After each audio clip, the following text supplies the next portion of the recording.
آج ویو 360 میں پاکستان کا وفاقی بجٹ، IMF کے اخراجات اور ریونیو ٹارگٹ پر تحفظات۔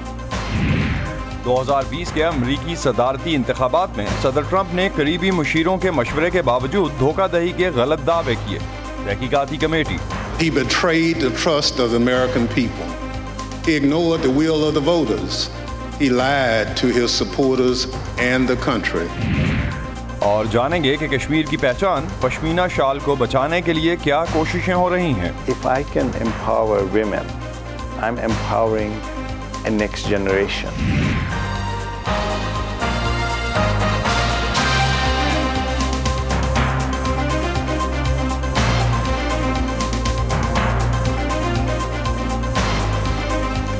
وائس آف امریکہ کے واشنگٹن اسٹوڈیوز میں آپ سب کو خوش آمدید۔ آپ دیکھ رہے ہیں پروگرام ویو 360 اور میں ہوں اسد اللہ خالد۔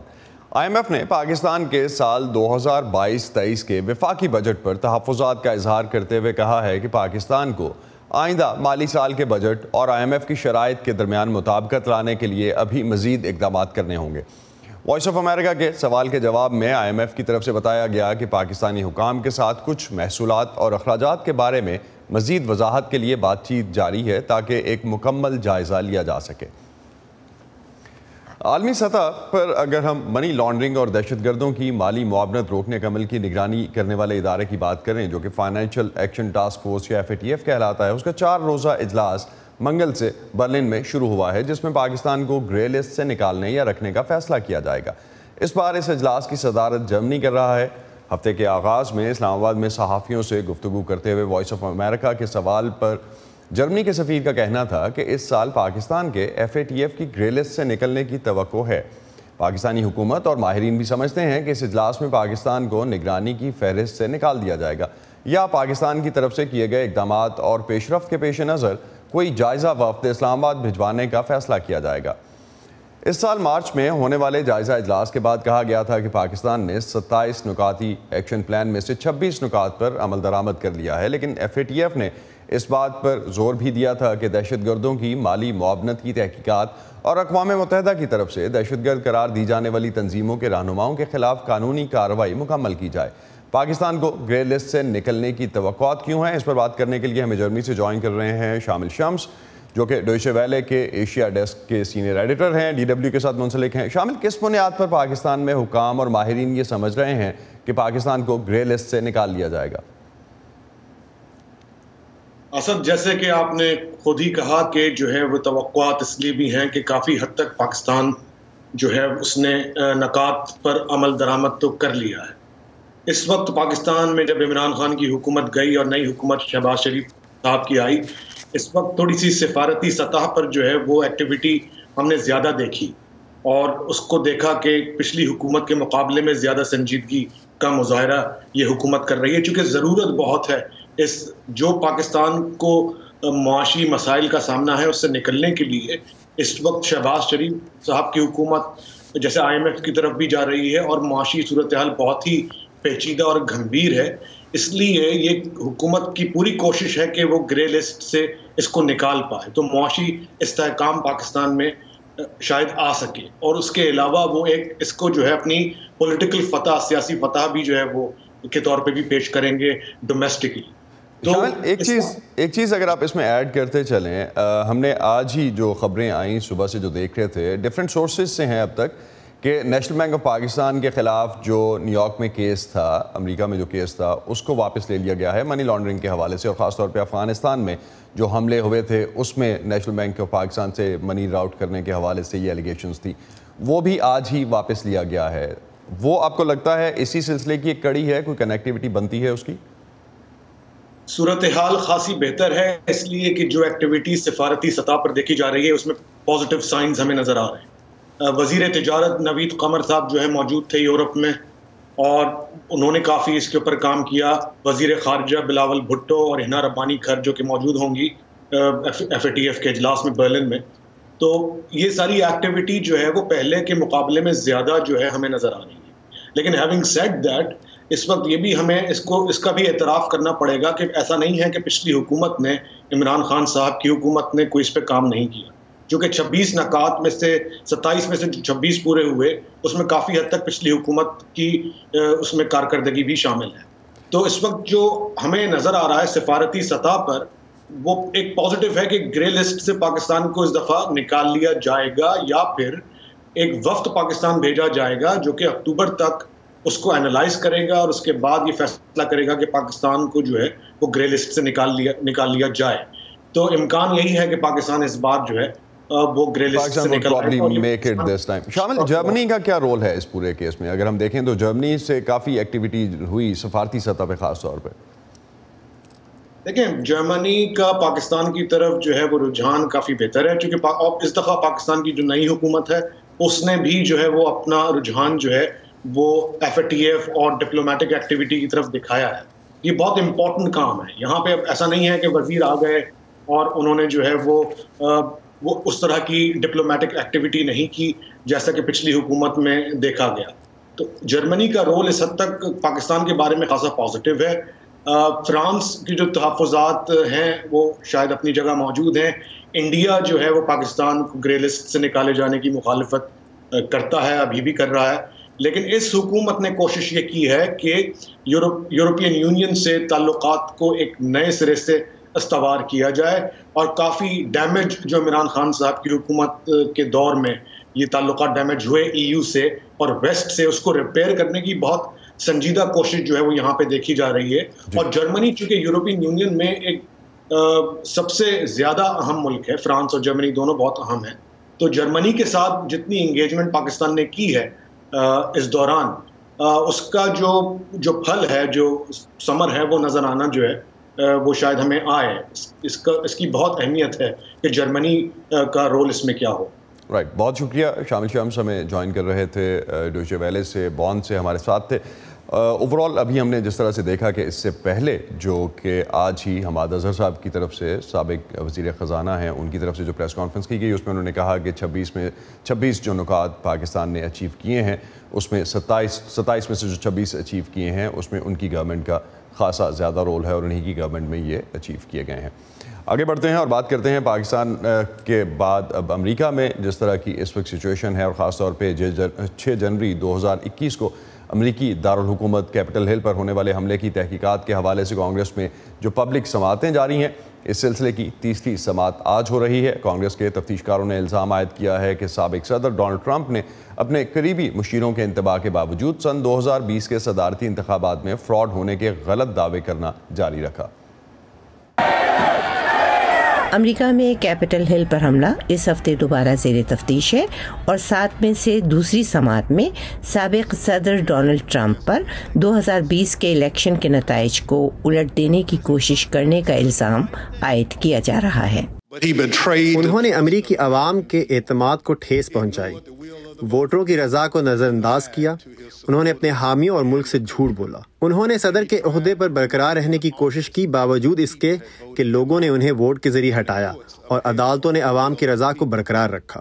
تفتیش کاروں کا کہنا ہے کہ الیکشن کی رات کو صدر نے فتح کا اعلان کرنے پر اصرار کیا تھا. یہ امریکی عوام سے فراڈ ہے.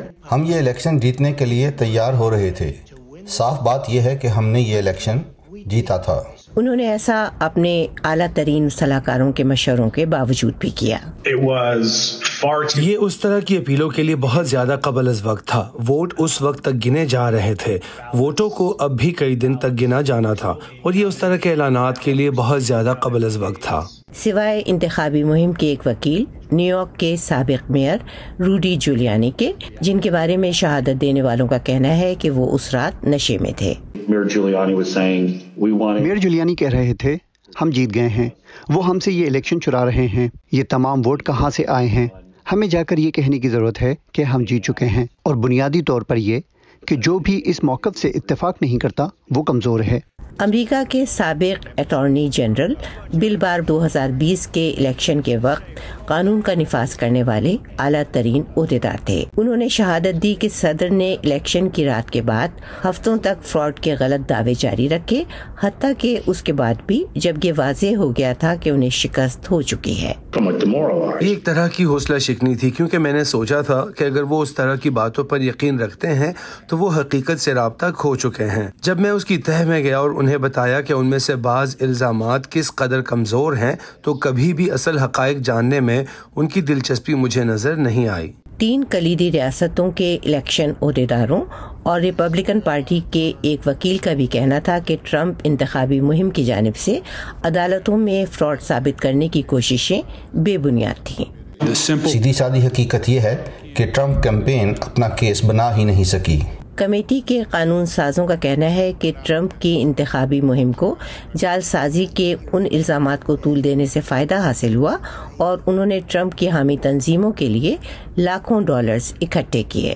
ہمیں اس بات کا ثبوت ملا ہے کہ ٹرمپ انتخابی مہم اور اس کے پارٹنرز نے عطیات دینے والوں کو اس بارے میں گمراہ کیا کہ یہ عطیات کہاں جائیں گے اور کس چیز کے لیے استعمال کیے جائیں گے۔ تو صرف یہی نہیں کہ ایک بہت بڑا جھوٹ بولا گیا بلکہ بہت زیادہ لوٹا بھی گیا۔